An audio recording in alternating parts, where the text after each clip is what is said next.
शरणं हरिः शरणं हरिः शरणं हरिः शरणं। राम राम। साप्ताहिक सत्संग के लिए हमारे चैनल को जरूर सब्सक्राइब करें।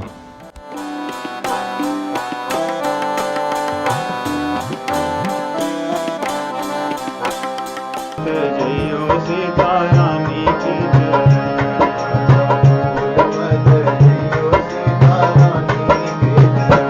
सीता रानी के चरण महारानी के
श्री रामचरितमानस की श्रृंखलाबद्ध कथा में आज उत्तरकांड के 46 से 50 दोहे।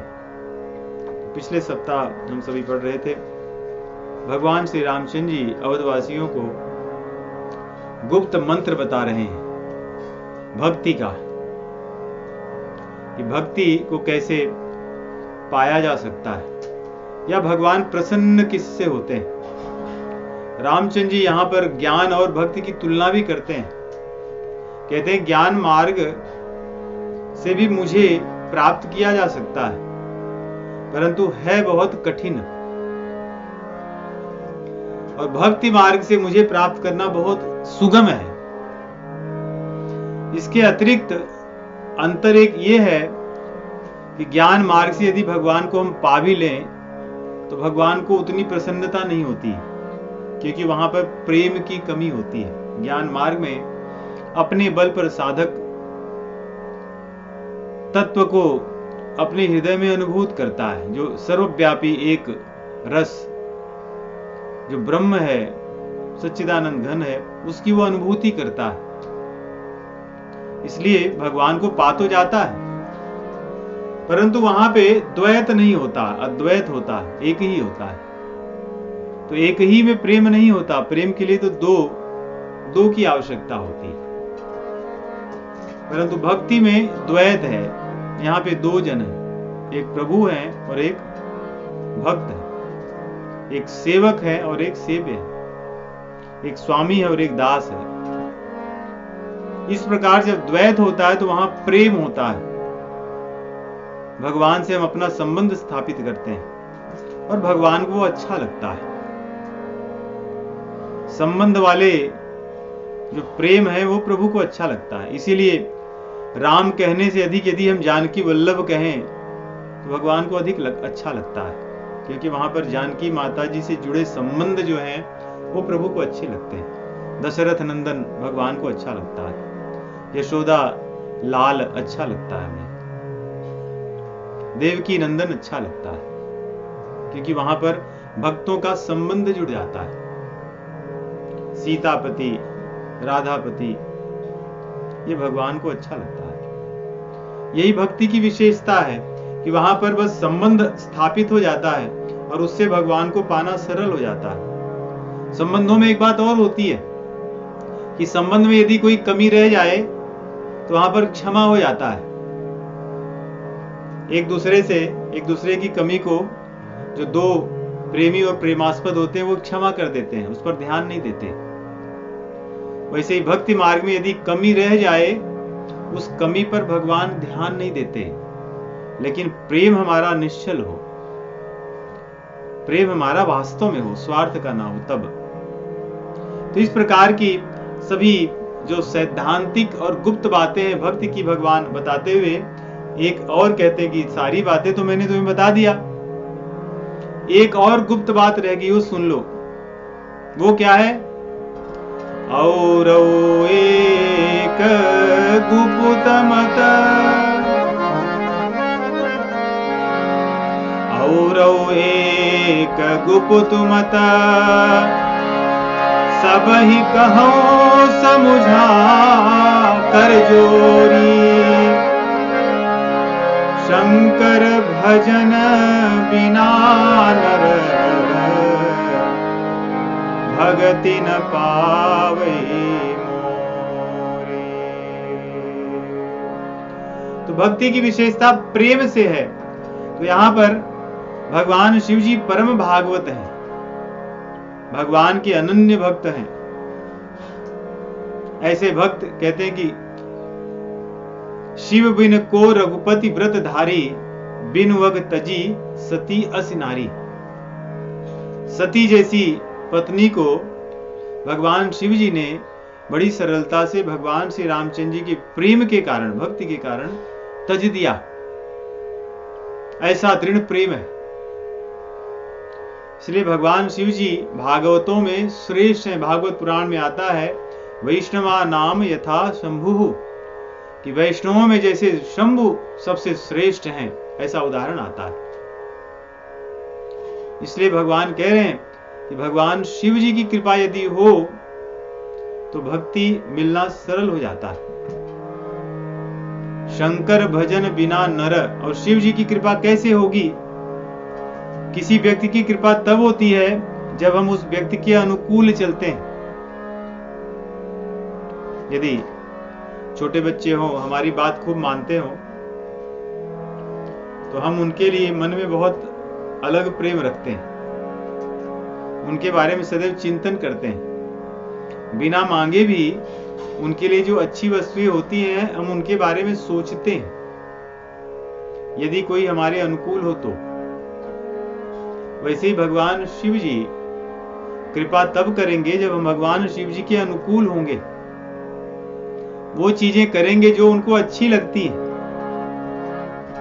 अच्छी क्या लगती हैं भगवान शिव जी को? कि उनसे मांगना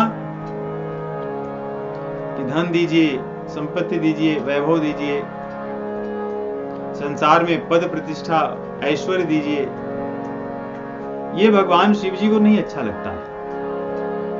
उन्हें वो अच्छा लगता है जब कोई उनकी प्रिय वस्तु के बारे में उनसे मांगता है। उनकी प्रिय वस्तु है भगवान श्री रामचंद्र जी की भक्ति। तुम पुनि राम राम दीन राखी,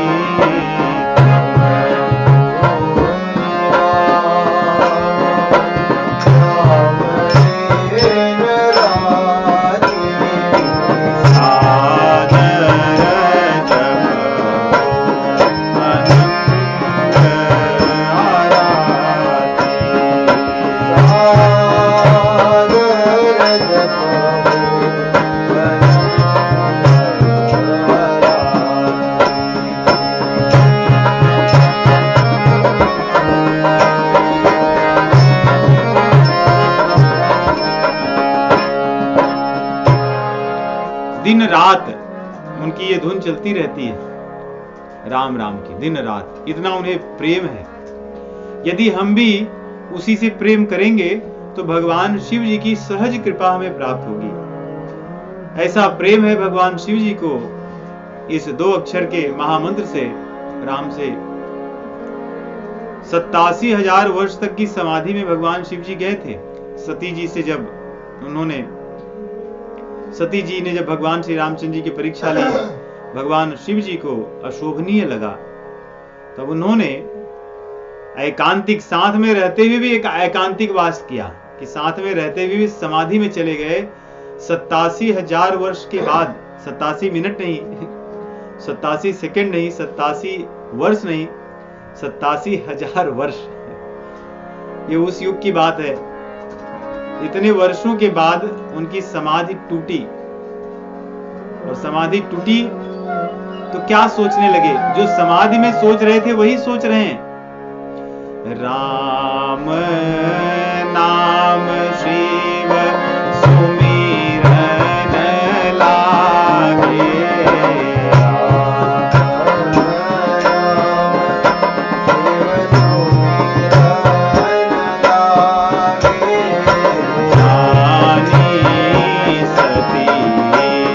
जगत पति जागे।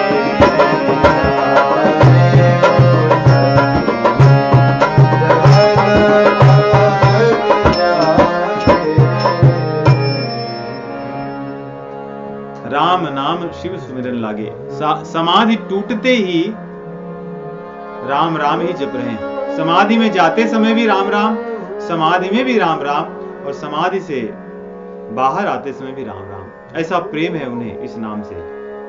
यदि हम भी इससे प्रेम कर लें, उन्हें बहुत प्रेम है। इसलिए जब सती जी, पार्वती जी सहस्त्र नाम जपती हैं, राम राम रामेति रामेति, चुप है ना। जब सती जी, पार्वती जी सहस्त्र नाम जपती हैं, उस समय भगवान शिव जी बहुत प्रसन्न होते हैं और उन्हें अपनी अर्धांगिनी बना लेते हैं। सहस नाम सम सुनि शिव बानी, जपि जेहि प्रिय संग भवानी। सहस नाम सम सुनि प्रिय बानी, जपि जेहि प्रिय संग भवानी। हर के हेतु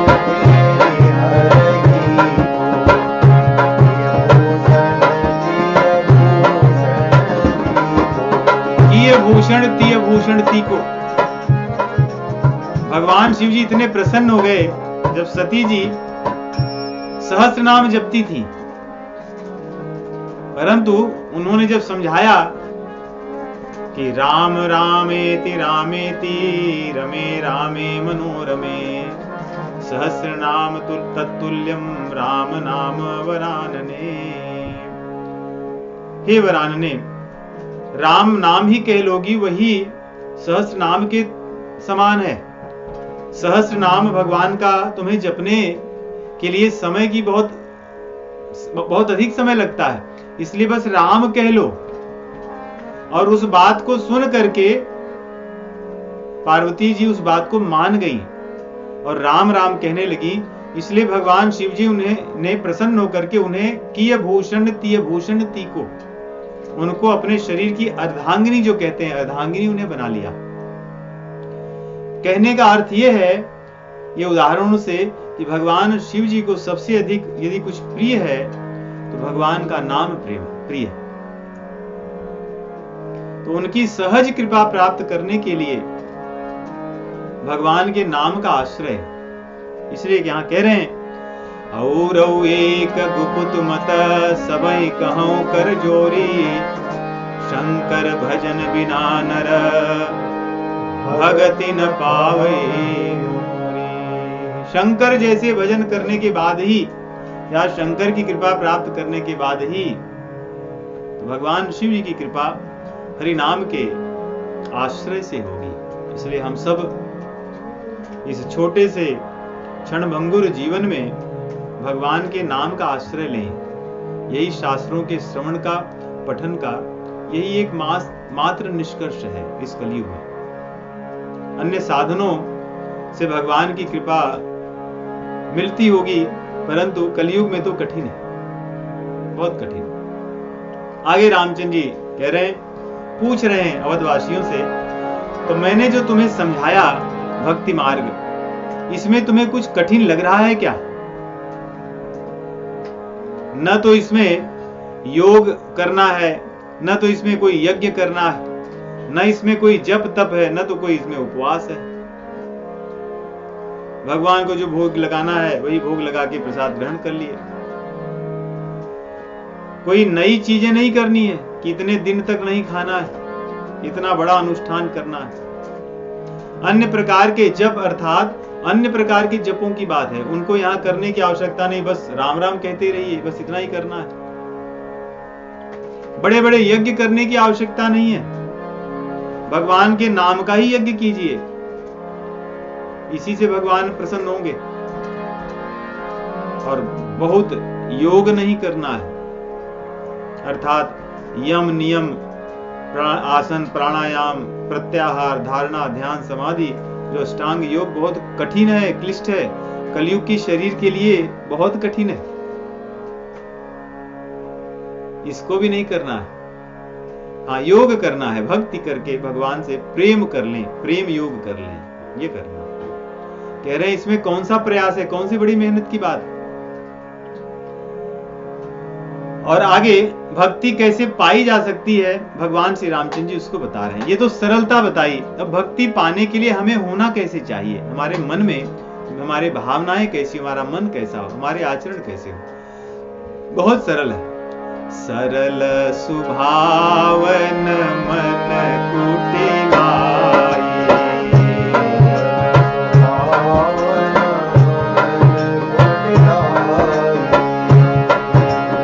चौपाई है तो बड़ी अच्छी लगती है गाने में, परंतु पालन करने में उतनी ही कठिन है। सरल सुभावन मन कुटिलाई,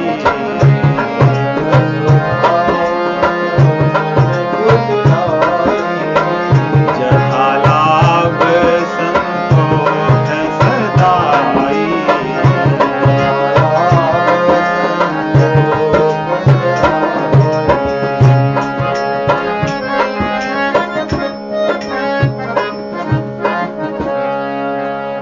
यही सबसे कठिन चीज है। सरल स्वभाव, सरल स्वभाव दिखाना तो सरल है, सरल दिखना सरल है, परंतु सरल होना कठिन है। क्यों? क्योंकि सहज रूप से हमने जीवन ही ऐसे जिए हैं अब तक, इसीलिए। जैसे बच्चे बड़े सरल होते हैं, ऐसे कई बार भारत में ऐसे उदाहरण होता था ना, कोई आए बाहर से और पूछे कि बेटे पिताजी घर पे हैं, वो बोलेंगे नहीं, पिताजी ने कहा है कि बोल तो घर पे नहीं है। ये सरलता है। यही सरलता है, ये सरल है। लेकिन पिताजी कहे हैं कि घर बोल दो घर पर नहीं है, ये कठिनता है। जैसे भीतर भाव हो वैसे ही रहें, जैसे दूसरों से हम अपेक्षा आशा रखते हो वैसे ही दूसरों के प्रति व्यवहार करें, बस यही सरलता है, इससे अधिक कुछ नहीं हो सकता। जैसे हम दूसरों से चाहते हैं मेरे साथ लोग बोलें, आचरण करें, पीठ पीछे मेरे बारे में कैसे कहें, मेरे सामने मेरे साथ कैसे व्यवहार करें, एकदम वैसे ही हम दूसरों के साथ करें, यही सरलता है। परंतु ये बहुत कठिन है कलयुग में। यही अपने स्वभाव को बदलना है, मन को बदलना। भक्ति वास्तव में यही है।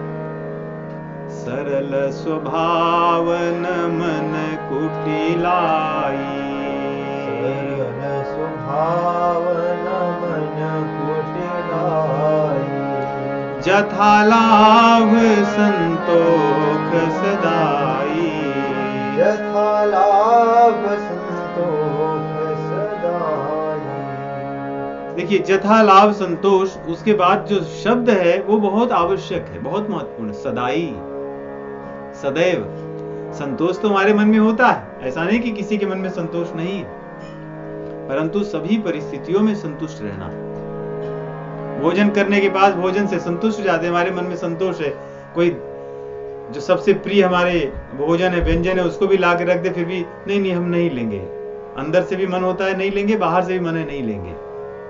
यही संतोष की भावना है। परंतु ये सदैव रहे, सदैव रहे। जिस भी परिस्थिति में भगवान ने हमें रखा है, हमारे प्रारब्ध के अनुसार हम उसमें संतुष्ट रहें। भगवान हमारे साथ पक्षपात नहीं करेंगे कभी। पक्षपात अर्थात बुरे रूप में पक्षपात अगर करना भी होगा तो सदैव अच्छाई के लिए पक्षपात करेंगे, क्योंकि हम उनके हैं। इसलिए सदैव संतुष्टि की भावना हो भक्ति मार्ग में, सरलता हो, क्योंकि कोई देख रहा है या नहीं देख रहा है, भगवान तो देख रहे हैं, वो तो जान रहे हैं हमारे हृदय को, और प्रेम तो उन्हीं से करना है। भले हम व्यवहार संसार में करते हैं, परंतु भक्ति मार्ग में वही व्यवहार भगवान से माना जाता है, वही व्यवहार भगवान से माना जाता है। क्योंकि भगवान हमारे सामने, देखिए मूर्ति के सामने खड़े होकर के पूजा करना, विनम्र होना, झुकना, दंडवत करना, अपने मन की बातें कहना, ये सरल है। परंतु उसी को संसार की ओर मुड़ करके करना, यही वास्तविक भक्ति का स्वरूप है। तो जो विग्रह के सामने भगवान के करें, वही चलते फिरते जो भगवत स्वरूप विग्रह हैं उनके साथ करें। सिय राम मैं सब जग जानी, करो प्रणाम जोर जग पानी, वही भाव हो। और आगे कह रहे हैं, यदि कोई ऐसा नहीं करता तो मुझे नहीं अच्छा लगता। कोई कहते प्रभु मैं तो आपका हूं, लेकिन मुझे छोड़कर किसी और के पीछे दौड़ता है, आशा मेरी करता है और दौड़ता है किसी और के पीछे, कहते हैं ये तो अनुचित व्यवहार है। अगर कोई ऐसा करता है तो मैं उसके ऊपर कहां से विश्वास करूं। रामचंद्र जी कह रहे हैं कि वो विश्वास के योग्य कहां है, वो तो विश्वासघाती है। कहता है हूं मैं आपका और दौड़ता है सब जगह दुनिया में, मुझे नहीं मानता। इसलिए यदि कोई मेरा हो जाए तो मेरा ही होकर रहे। कह रहे इसी आचरण में मैं इसी आचरण के वशीभूत रहता हूं। जो कोई मेरा कह करके मेरे आश्रित रहता है, बस उसी से मैं उसको प्राप्त हो जाता हूं। बस यही भक्ति को इतनी सरलता से और कौन समझा सकता है।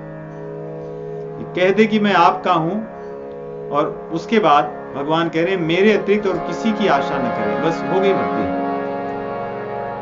इससे श्रेष्ठ और क्या है। आगे भक्ति में क्या नहीं होना चाहिए।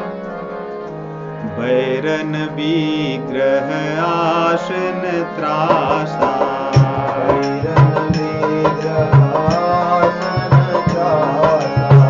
सुखमयता ही सदा सब आसा,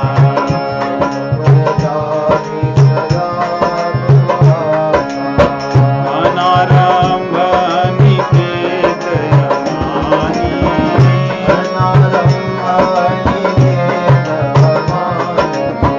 अनघय रोक्ष दक्ष विज्ञानी,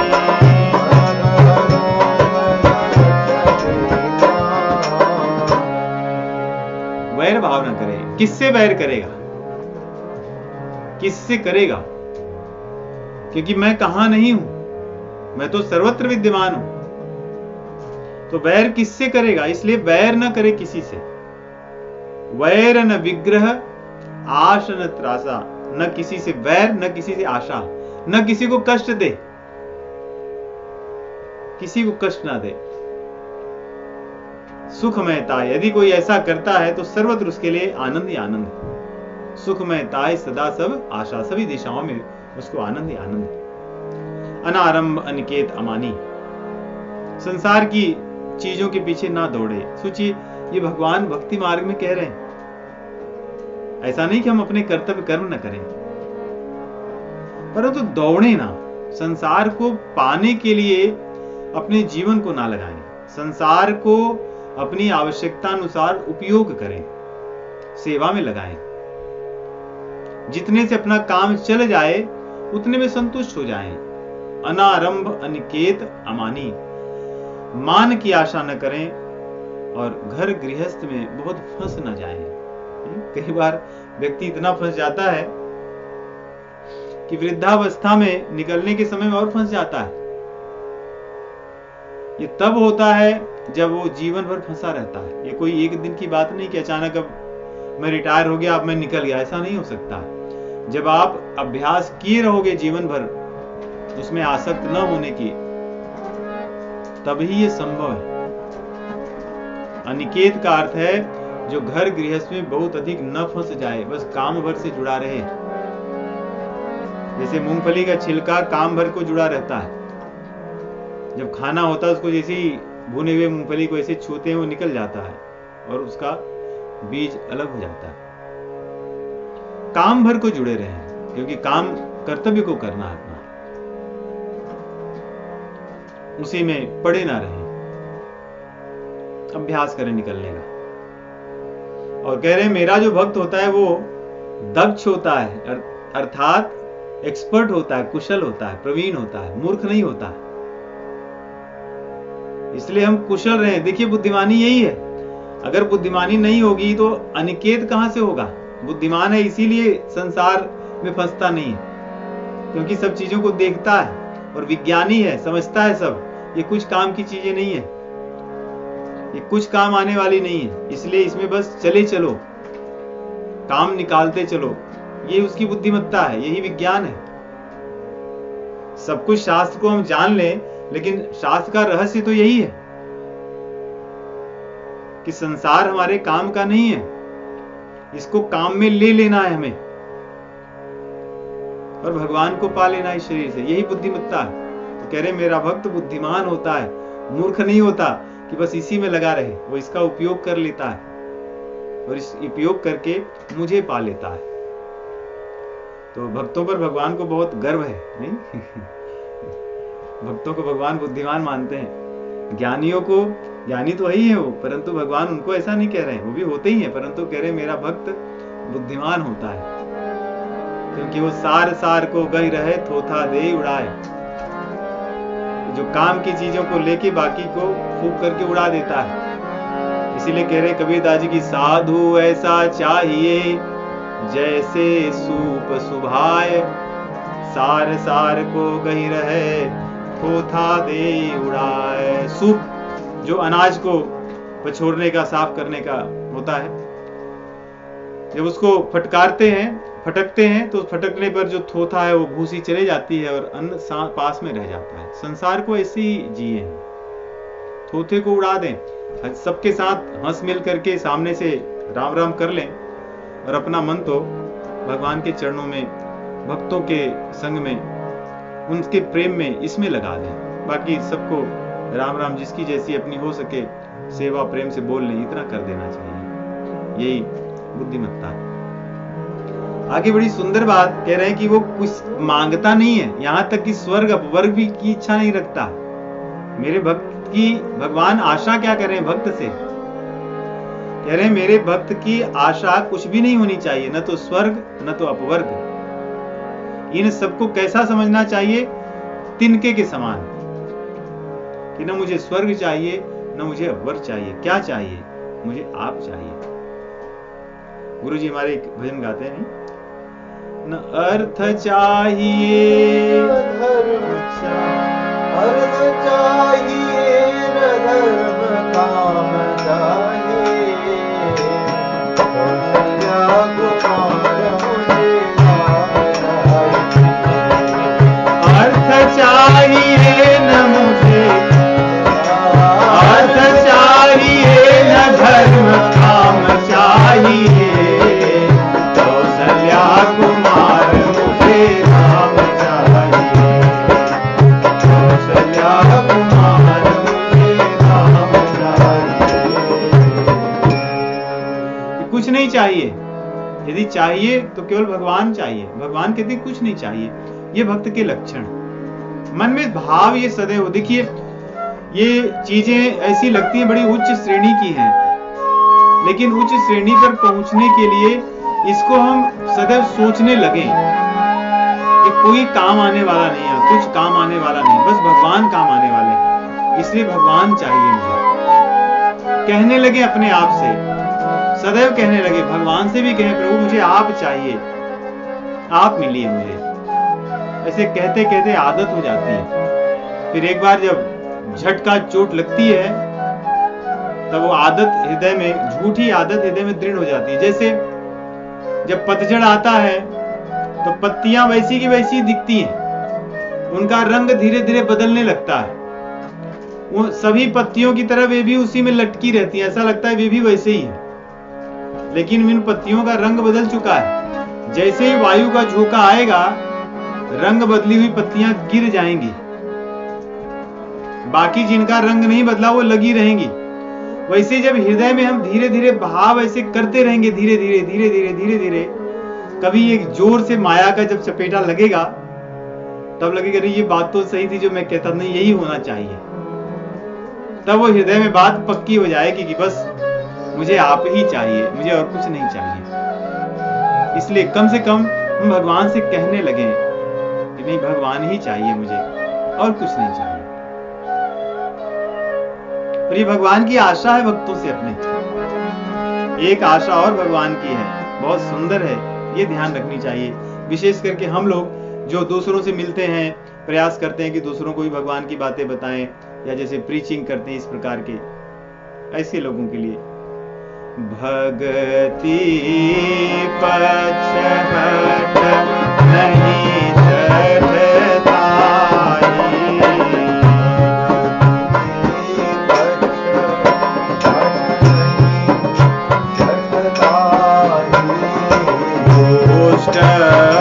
तर्क सब दूरी बिहाए,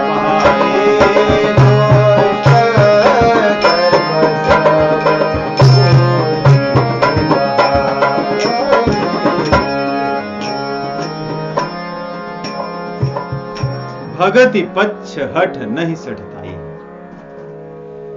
दुष्ट तर्क सब दूरी भाई। हमें भक्त के पक्ष का दृढ़ता पूर्वक हट होना चाहिए हमारे मन में। ऐसा नहीं कि जहां गए उनके रंग का हो गए पानी की तरह, पानी जहां जाता है उनकी रंग का हो जाता है। ऐसा नहीं, हमें अग्नि की तरह होना चाहिए कि जो हमसे मिले हम उसको बना दें अपने जैसा, नहीं बनाए तो हमसे दूर रहे। भक्ति के पक्ष का हट उसके हृदय में होना चाहिए कि नहीं, भक्ति का पक्ष ही मेरे लिए श्रेष्ठ पक्ष है, इसको मैं नहीं छोड़ सकता। इसलिए अपने भक्त के पक्ष का, अपने सिद्धांतों का, अपने गुरुजनों का इनका हट हो, इनका अपमान सह करके हम भक्ति न करें, या तो उनसे दूर हो जाएं या उनको हम अपनी बातों को बता सकने में सक्षम हो। परंतु सठताई नहीं करना चाहिए। ऐसा नहीं कि किसी की बात विवाद करते करते लड़ाई हो गई गाली गलौज हो गए, हाथापाई हो गई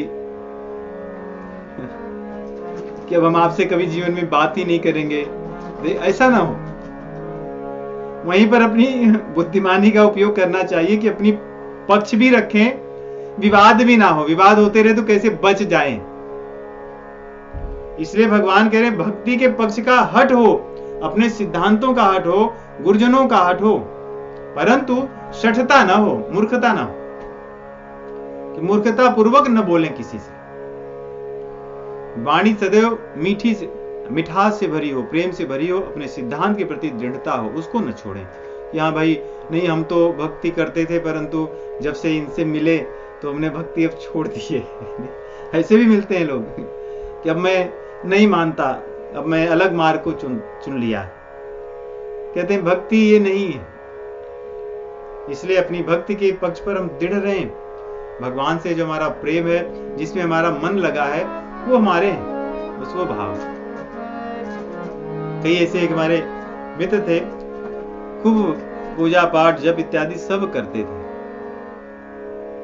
परंतु कुछ उन्हें ऐसे लोग मिले जो बोले कि आप स्वयं भगवान हो, और वो स्वयं भगवान होने के चक्कर में अपने आप को भगवान मानने लगे, और ये शरीर को बोले शरीर तुम नहीं हो। बात तो सही, शरीर हम नहीं है। बोले ये शरीर कुछ भी कर सकता है, ये तुम नहीं कर रहे हो। फिर उनका सबसे पहले व्यक्ति का व्यवहार बदलता है भोजन से। पहले उनका वैष्णव भोजन था, वैष्णव भोजन छूट गया, और ऐसा छूटा कि मांसाहार तक पहुंच गए। क्यों? क्योंकि ये शरीर तुम नहीं हो, शरीर खा रहा है। तो ऐसी चीजें होती, इसलिए अपने पक्ष को हम पकड़ कर रखें, दृढ़ता हो उसके बारे में। नहीं, हम लोग तो ऐसे मानते थे, मैं जब से इनसे मिला हूं तब से मुझे ज्यादा अच्छा लगता है। क्यों? क्योंकि इसमें बहुत सी चीजें छूट हैं, बहुत सरल है। ऐसा ना हो। और दुष्ट तर्क सब दूर कराई, कुतर्क न करे किसी। जहां लगे कि कुतर्क की बात है वहां से निकल ले, वहां से हट जाए, कुतर्क ना करे। इस प्रकार कह रहे हैं, जो मेरा भक्त होता है, मम गुण ग्राम नाम रत गत ममता मत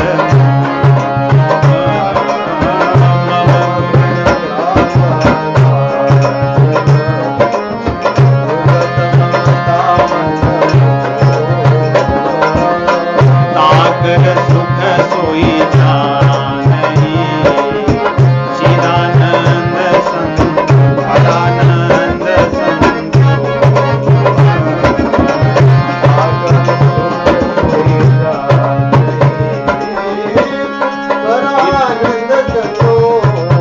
त्रेता युग है। त्रेता युग में भगवान श्री रामचंद्र जी अवधवासियों को बता रहे हैं भक्ति किसके आश्रय से बढ़ती है। वो है नाम के आश्रय से। कह रहे मेरे नाम के आश्रित हो। कलयुग के लिए ही केवल है, ये सभी युगों में। मम गुण ग्राम नाम रत गत ममता मत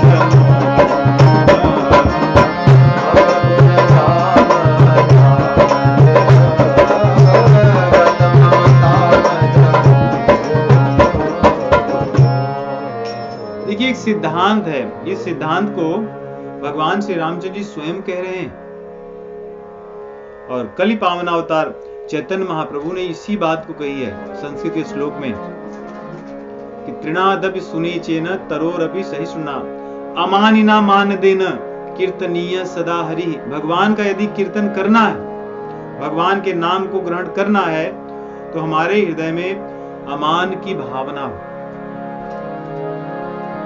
यदि हम अमानी नहीं होंगे तो भगवान के नाम का जो रस है उसको हम नहीं निकाल पाएंगे।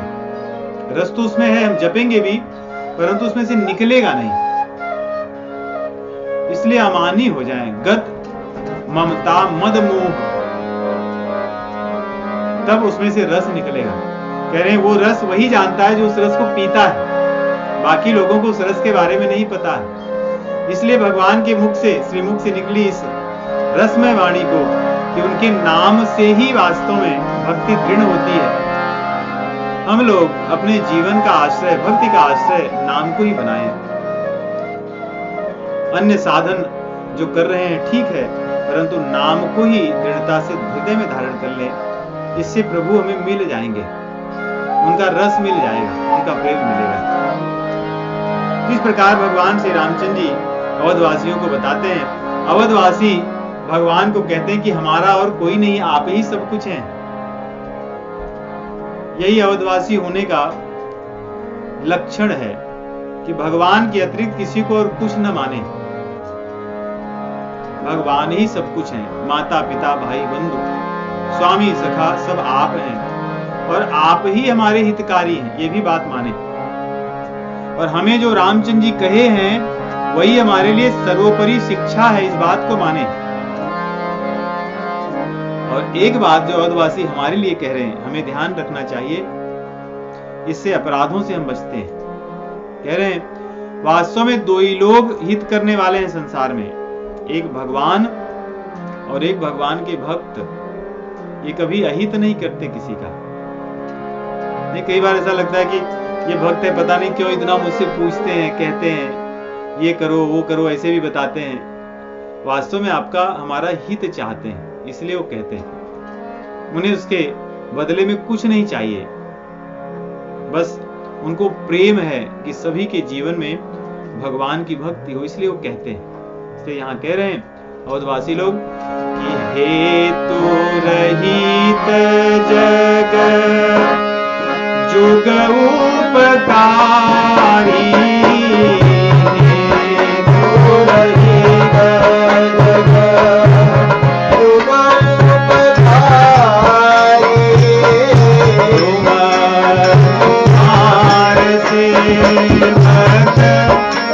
असुहारी,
आप और आपके भक्तों के अतिरिक्त और कौन है वास्तव में हितकारी? बाकी सब लोग कह रहे हैं सब स्वार्थी है। इतने पे ही नहीं रुके, कह रहे हैं स्वार्थी तो ही है, सपने में भी कभी परमार्थ नहीं कर सकते।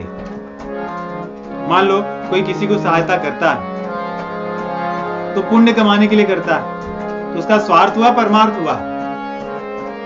चिंतन कीजिए, उसका स्वार्थ हुआ।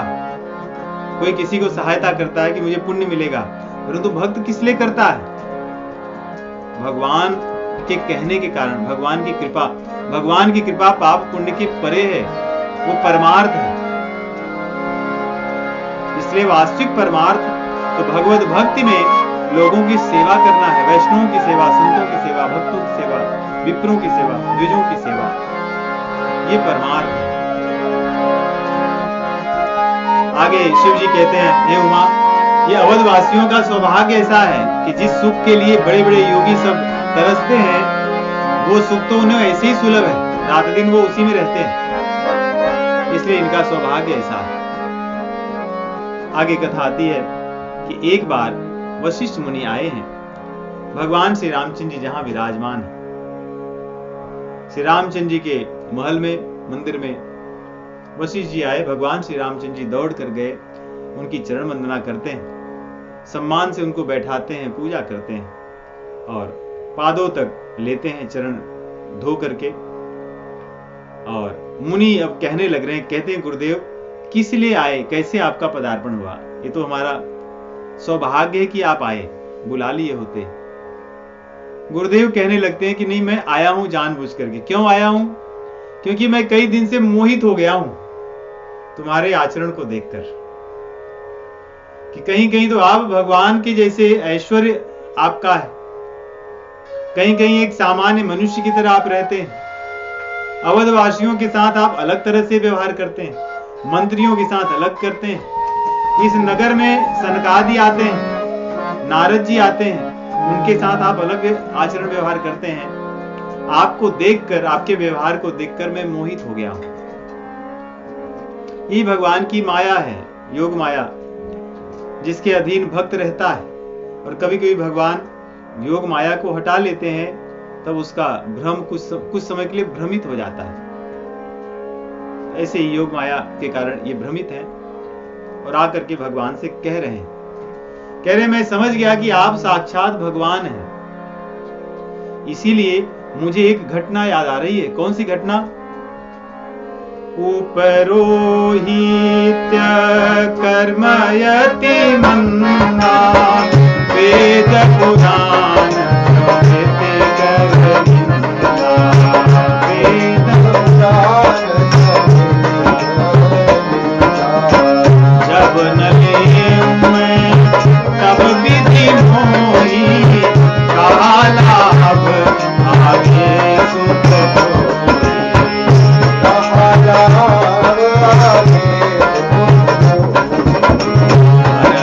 परमात्मा ब्रह्म नर रूपा वही रघुकुल भूषण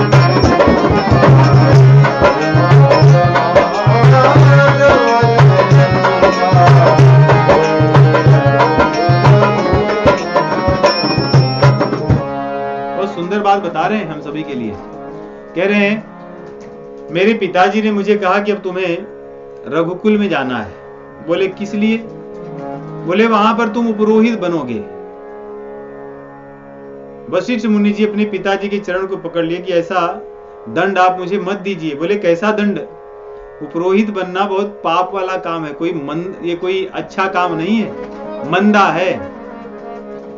ऐसे काम से बहुत अच्छा मान सम्मान नहीं होता और न तो बहुत पुण्य पाप ही मिलता है, क्योंकि यजमानों के यहाँ जा जाकर के जो उनकी दशा मनोदशा है वो लेनी पड़ती है, मान अपमान सहना पड़ता है। इसलिए मैं इस उपरोहित पद को नहीं लूंगा रघुकुल में।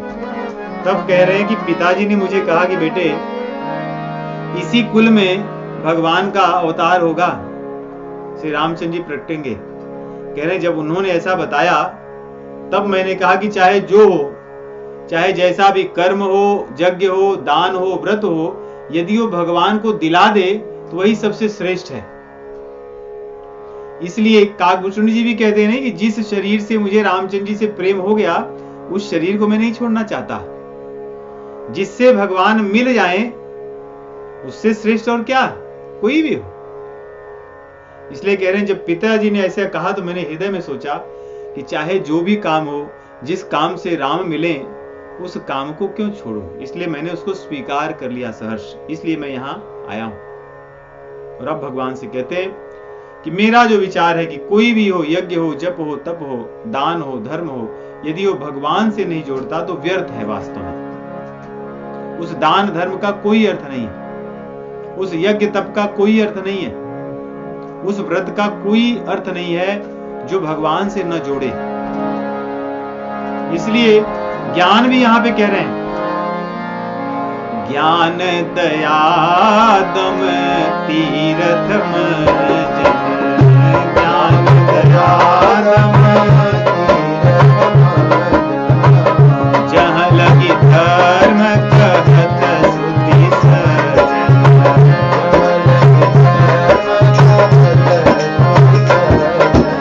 खूब हम ज्ञानी हो, दयावान हो, धर्म का पालन करते हो, दान देते हो, सब कुछ करते हो।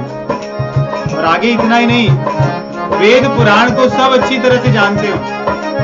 कोई बोले कि भैया फला पुराण में ये अध्याय में उनकी कथा आप फटाफट बता दीजिए, सब कुछ पता है आपको। इस वेद में या इस उपनिषद में, इस खंड में क्या है आप सब बता दें, लेकिन आपको भगवान से कोई लेना देना ना हो। आगम निगम पुराण अनेकारा,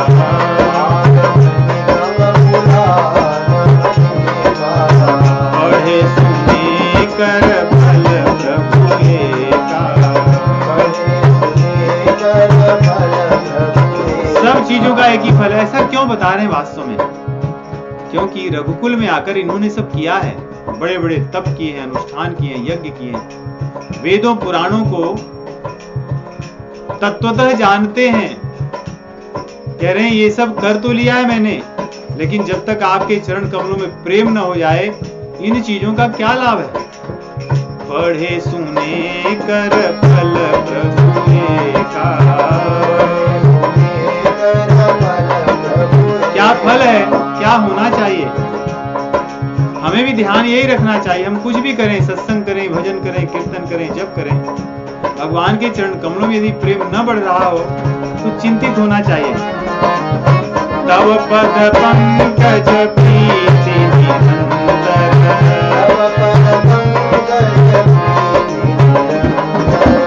सब साधन कर फल यह सुंदर।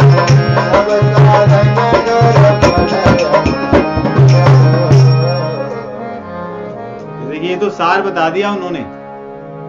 क्यों और सब साधन काम के नहीं है? अब वो आगे बता रहे हैं और सब साधन काम के क्यों नहीं है। मान लो किसी व्यक्ति को स्नान करना है, वो खूब पानी ले आए, स्नान करने के लिए जो पानी लाया है उसमें लाकर मिट्टी मिलाए पहले, फिर स्नान करे। उसके बाद पुनः जल ले आए, पुनः उसमें मिट्टी मिलाए और पुनः स्नान करे। यही क्रम वो प्रतिदिन प्रतिक्षण सदैव करता रहे, कब स्नान करके वो शुद्ध होगा? कभी शुद्ध नहीं हो सकता। ठीक वैसे ही जीवन के जितने भी कर्म हैं संसार के,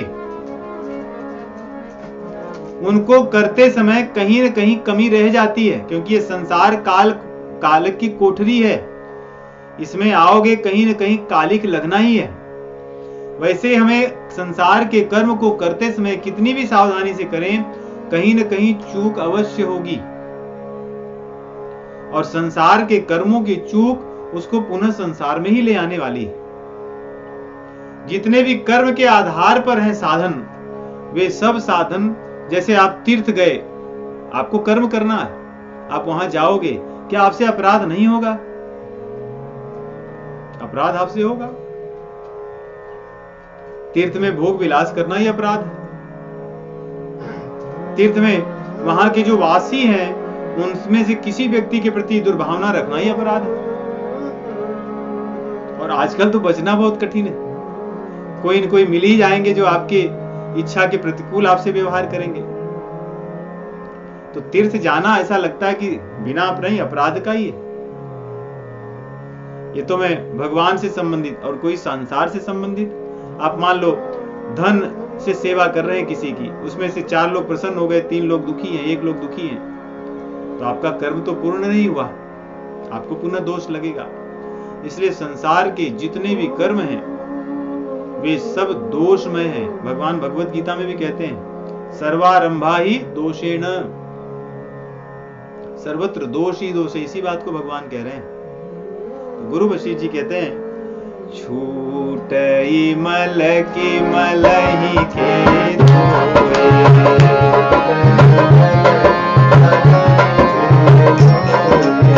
छूटई मल की मलही के धोए,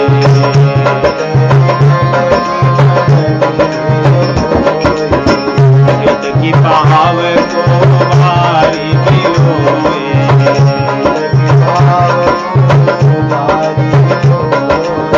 इतनी गंदगियां है अनंत जन्मों से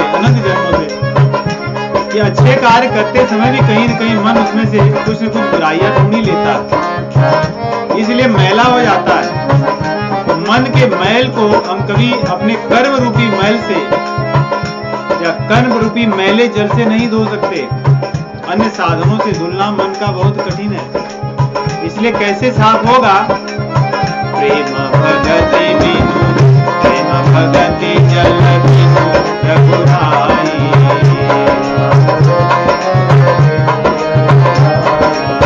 प्रेम भगति जल बिनु रघुराई,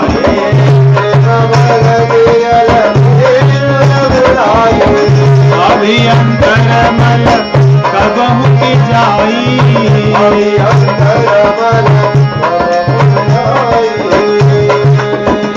बहुत सुंदर चौपाई है। जब हमें अभिमान होने लगे कि हम बहुत अच्छा कर रहे हैं, तब इस चौपाई को स्मरण करना चाहिए। छूट ही मल की मलही के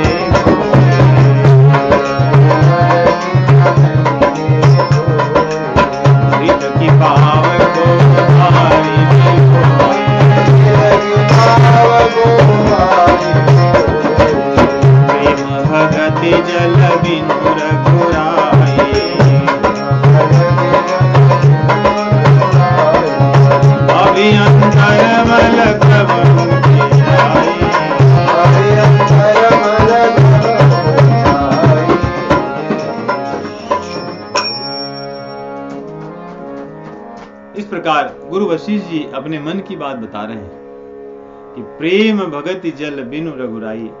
आपसे जो प्रेम न कर ले तो जीवन का क्या अर्थ है? चाहे वो तीर्थाटन किया हो, दान धर्म पुण्य कुछ भी किया हो, सेवा की हो उसने, यज्ञ किया हो, तप किया हो, व्रत किया हो, ज्ञानी हो, दयावान हो, धर्मवान हो, आगम निगम पुराण सबको कंठस्थ करके सब में पारंगत हो, परंतु प्रेम भगति जल बिनु रघुराई।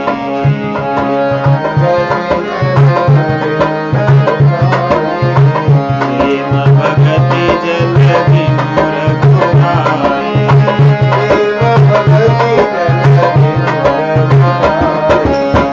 अभियंतर मल कबहु जाई।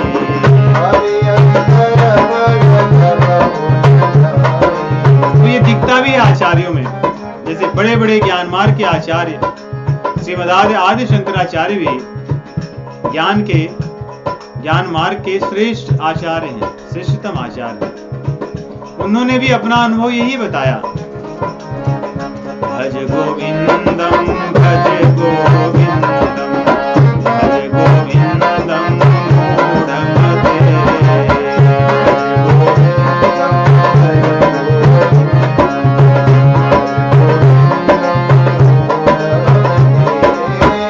आपके संग निहिते मरणे, नहीं नहीं रक्षति जो प्रिय करणे।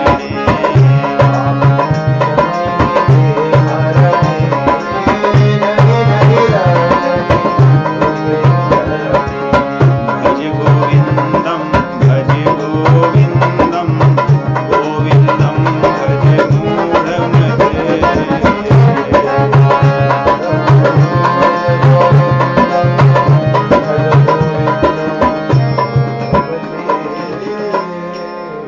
वही सार है यहाँ पर वास्तव में। ज्ञान मार्ग जब पक जाए तो प्रेम से परिपूरित हो जाए। वही यहाँ कह रहे हैं, सब कुछ हो, सब में पारंगत हो, परंतु प्रेम भगति जल बिनु रघुराई। आपके चरण कमलों में जब तक प्रेम ना हो तब तक अभियंतर मल कबहु जाई। जो भीतर का मल कभी जा नहीं सकता, क्योंकि भीतर का छूटा ही मल की मलही की धोए। जो अन्य साधन है वे सब संसार के किसी न किसी वस्तुओं पर, किसी न किसी क्रियाओं पर आश्रित हैं, और संसार मटमैला है, इसलिए उससे धूलेगा नहीं। परंतु जो भक्ति है, भक्ति स्वतंत्र सबद सकल सुख खानी, ये स्वतंत्र है, ये भगवान के चरण कमलों के आश्रित है केवल। इसलिए इस भक्ति मार्ग से बड़ी सरलता से हृदय शुद्ध हो जाता है। चाहे कोई पढ़ा हो, अनपढ़ हो, किसी भी समाज का हो, किसी भी वर्ण का हो, किसी भी आश्रम का। I found this on the web for Samaj Gaho. Check it out.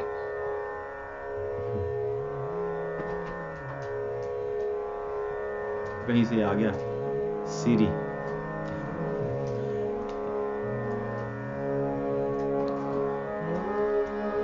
आगे कह रहे हैं कि नाथ आपसे मैं वरदान मांगता हूं, इसलिए जब भी मैं कहीं भी जन्म लूं, किसी भी रूप में, आपके चरण कमलों में प्रेम ही मेरा बढ़े। मैं और कुछ नहीं मांगता, केवल एक बार। नाथ एक बार मांगूं, राम कृपा कर देहु, जन्म जन्म रति पद कमल, कब हूं घटे नहीं जननीय। जन्म जन्म प्रभु पद कमल, कब हूं घटे जननीय। कि चाहे जहां मैं जन्म लूं, जिस रूप में लूं, आपके चरण कमलों में मेरा प्रेम ऐसे ही बना रहे जैसे आज है। अर्थात वे नहीं चाहते कि अन्य किसी रूप में भगवान से कभी मिले, चाहे जैसे मिले भगवान से उन्हें प्रेम हो। इस प्रकार कह रहे हैं कि गुरु वशिष्ठ जी आए और भगवान श्री रामचंद्र जी को बहुत अच्छा लगा। हनुमान जी, भरत आदि सभी रामचंद्र जी के साथ सदैव ऐसे ही विचरण किया करते थे। रामचंद्र जी जब गुरु वशिष्ठ जी चले गए तो सबको लेकर के रथ और ये सब मंगा करके बाहर निकले हैं। बाहर कह रहे हैं इसके साथ में जानकी जी भी गई है। पुण्य कृपालपुर बाहिर गए, गजरथ तुरत मगावत भय। गुरु जी हमारे लिखते हैं कि यहाँ पर गजरथ तुरत मगावत भय, इसमें हनुमान भरतादिक भ्राता संग लिए सेवक सुखदाता। जो सेवक सुखदाता है जानकी जी है, क्योंकि सेवकों को सुख देने वाली। तो भगवान परिवार सहित माता जानकी तथा सभी भाइयों हनुमान जी सबके सहित निकले हैं बाहर और अमराई के पास गए हैं। वहां बैठे दौड़ करके भरत जी ने अपना जो पीताम्बरी थी, ऊपर की उत्तरी थी, उसको बिछा दिया और भगवान अमराई में ऐसे ही बैठे हैं। सोचिए त्रिभुवन के ये राजा हैं, लेकिन कितने सरल हैं कि दौड़ सबको लेकर गए हैं और जैसे ही अमराई में पहुंचते हैं तो भरत जी अपना उत्तरी बिछाते हैं, भगवान उत्तरी पर भूमि पर बैठे हैं और पवन सुत हनुमान जी दौड़ करके मारुत कर रहे हैं। अपने उत्तरी से वो भी भगवान को व्यजन कर रहे हैं और पुलक बबुस लोचन झल भरई। और इस दृश्य को देख देख करके हनुमान जी के नेत्रों से अश्रु बह रहा है। गोस्वामी तुलसीदास जी कहते हैं, इन सब में सौभाग्य तो सभी का अच्छा है, परंतु हनुमान जी जैसा कोई सौभाग्यशाली नहीं, जो भगवान के इतने समीप हों, भगवान के इतने कृपा पात्र हों, भगवान जिनके बारे में इतना सोचते हों, कहते हों, और जिन पर भगवान इतना विश्वास करते हों, चाहे अयोध्या में हो तब और अयोध्या के बाहर जब थे तब भी। इसलिए हनुमान जी के लिए बड़ी सुंदर ये चौपाई है। हनुमान जी ऐसे हमारे हैं, कैसे? हनुमान सम नहीं बड़ भागी, हनुमान सम नहीं बड़ भागी, नहीं को राम चरण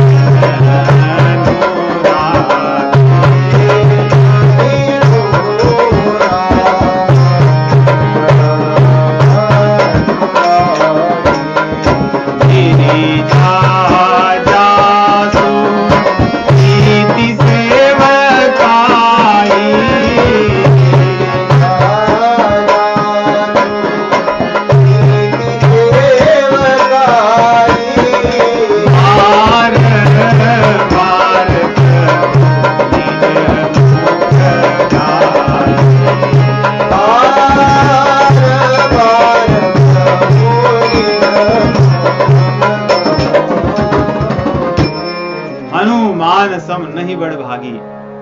एक तो होता है बड़भागी है, अतिशय बड़भागी। रामचरितमानस में आया है कि बड़भागी हैं, अतिशय बड़भागी हैं, परम बड़भागी हैं, परंतु ये बात किसी के लिए नहीं आई कि हनुमान सम नहीं बड़भागी। उनकी तुलना ही नहीं कर सकते, क्योंकि परम जो बड़भागी उनसे भी बड़े हैं, बड़भागी से भी बड़े, सबसे बड़े हैं वो। क्यों ऐसे हैं?